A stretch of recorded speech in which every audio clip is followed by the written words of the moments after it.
హైదరాబాద్లో పలు పబ్బుల్లో జరుగుతున్న అశ్లీలమైన పనులు మరోసారి వెలుగులోకి వచ్చాయి. కుకట్పల్లిలోని కింగ్స్ అండ్ క్వీన్స్ పబ్లో డీసీపీ రితిరాజ్ ఆధ్వర్యంలో పోలీసులు రైడ్స్ నిర్వహించారు. తనిఖీల్లో షాకింగ్ విషయాలు వెలుగులోకి వచ్చాయి. కస్టమర్లను ఆకర్షించేందుకు పబ్ నిర్వాహకులు యువతులను ఏర్పాటు చేసినట్టుగా గుర్తించారు. అంతేకాకుండా వారితో చాటింగ్ చేస్తూ యువకులను పబ్కు రప్పిస్తున్నట్టుగా ఆరోపణలు వస్తున్నాయి. నిబంధనలు అతిక్రమించి అర్ధరాత్రి వరకు డీజే పాటలతో హంగామా చేయిస్తూ చుట్టుపక్కల వారికి తీవ్ర ఇబ్బందులు కలిగిస్తున్నారు. ఈ నేపథ్యంలో డీసీపీ రితిరాజ్ ఆదేశాలతో పబ్లో ఉన్న 9 మందిని అదుపులోకి తీసుకున్నారు. పబ్ మేనేజర్ను కూడా అరెస్ట్ చేశారు. హైదరాబాద్లో నిబంధనలకు విరుద్ధంగా పబ్బులు నడిపితే సహించేదే లేదని కుకట్పల్లి డీసీపీ రితిరాజ్ ఘాటుగా హెచ్చరించారు.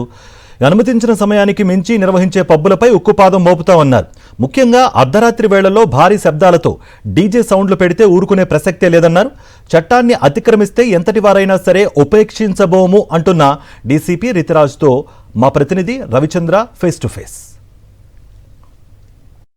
అర్ధరాత్రి తర్వాత కూడా కొంతమంది పబ్బులు నిర్వహిస్తున్నారు. డీజే సౌండ్ ఎక్కువగా పెట్టి ఈ విధంగా అర్ధరాత్రి తర్వాత కూడా నిర్వహిస్తున్నారు. ఈ అంశంపై పోలీసులు కఠినంగా వ్యవహరిస్తున్నారు.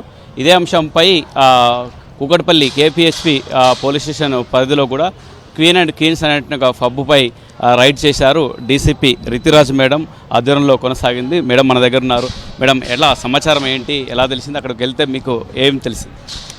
మనకు ఇన్ఫర్మేషన్, కాన్ఫిడెన్షియల్ ఇన్ఫర్మేషన్ వచ్చిన తర్వాత సోర్సెస్ నుంచి ఇది మేము వెళ్ళాము చెక్ చేయడానికి.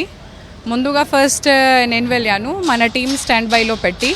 అక్కడికి పోయినప్పుడు కొన్ని విషయాలు మనకు దొరికింది. నంబర్ 1, ఇది అక్కడే వాళ్ళు చాలా అమ్మాయికి ఒక ప్లాట్ఫామ్ లాగా ఇచ్చారు. అమ్మాయికి తీసుకొని అమ్మాయికి సప్లై లాగా, అండ్ చాలామంది అక్కడే మనీ ట్రాన్సాక్షన్ జరిగింది. తర్వాత ఇది లేట్ నైట్ 1 తర్వాత కూడా అది నడిపించింది. దీని తప్ప ఇంకా వాళ్ళు దగ్గర ఏమీ ప్రాపర్ లైసెన్స్ లేదు. లైసెన్స్ లేకుంటే నడిపించారు. పోలీస్ లైసెన్స్ సరిగ్గా లేదు. ట్రేడ్ లైసెన్స్ కూడా ఏం విషయాలు గురించి ఉంది. దీని తప్ప ఇంకా చాలా ఎక్స్ట్రా యాక్టివిటీస్లో వాళ్ళు ఇన్వాల్వ్ అయ్యారు. అందుకే ఇన్ఫర్మేషన్ బేసిస్ మీద మేము రేడ్ చేశాము. ఇప్పుడు ఎఫ్ఐఆర్ రిజిస్టర్ అయింది. ఇంకా ఇన్వెస్టిగేషన్ నడుస్తుంది.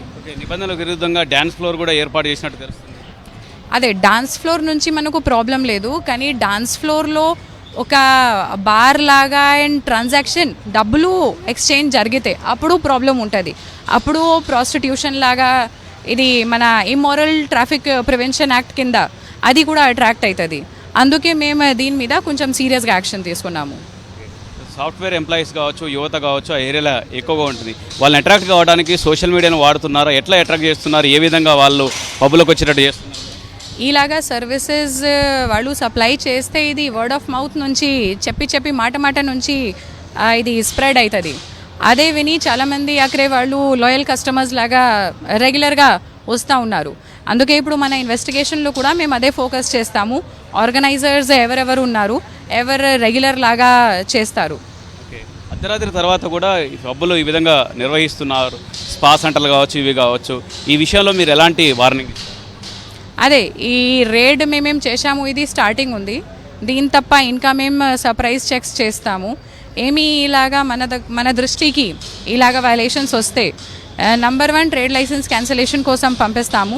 ప్లస్ ఏం చట్టం అట్రాక్ట్ అవుతుంది, ఆ చట్టం ప్రకారంగా ఎఫ్ఐఆర్ తర్వాత ఛార్జ్ షీట్ అవుతుంది. ఖచ్చితంగా చట్ట ప్రకారం చర్యలు తీసుకుంటాం. అర్ధరాత్రి వరకు చేయడానికి లేదు. సౌండ్ వ్యవహారం నిర్వహించడం కావచ్చు, డ్యాన్స్ క్లబ్లు కావచ్చు, ఇవన్నీ నిర్వహించడానికి లేనప్పటికీ నిబంధనలకు విరుద్ధంగా చేసినట్టుగా వాటిపై చట్ట ప్రకారం కేసులు పెట్టేసి చర్యలు తీసుకుంటామని చెప్తున్నారు Kukatpally DCP Ritiraj. Camera person బ్రహ్మనాయుడుతో రవిచంద్ర, సాక్షి టీవీ, హైదరాబాద్.